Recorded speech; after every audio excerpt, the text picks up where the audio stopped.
بسم الله الرحمن الرحیم. سورة الکافرون مکیه. بسم الله الرحمن الرحیم.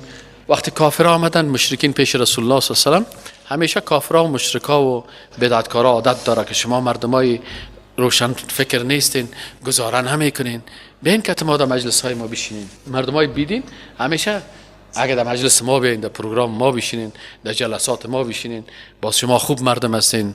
در مجالس اونا کوشش میکنن که رسول الله در مجالس بدعتی، در مجالس شرکی، در مجالس که در غضب الله نازل میشن، رسول الله صلی الله علیه و آله دعوت میکردن که بیا تو کت ما بشی، ما کت تو میشینیم، تو بتهای ما را محترم قرار بدیم، ما معبود تو را محترم قرار میدیم. الله متعال بر رسول الله صلی الله علیه و آله اساس دین فهمید که تو مسلمان هستی، دیندار هستی، حق نداری در مجالس شرک بشینی، حق نداری در مجالس بدعت بشینی، حق نداری در مجالسی که استهزاء به دین میشه بشینی.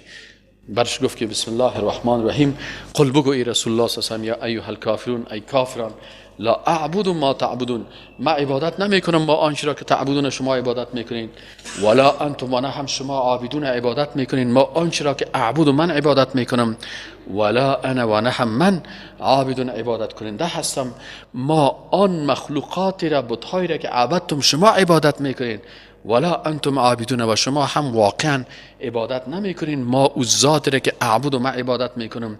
لکم دینکم ولی دین، بر شما دین خودتان است، ولی دین و بر من دین من است.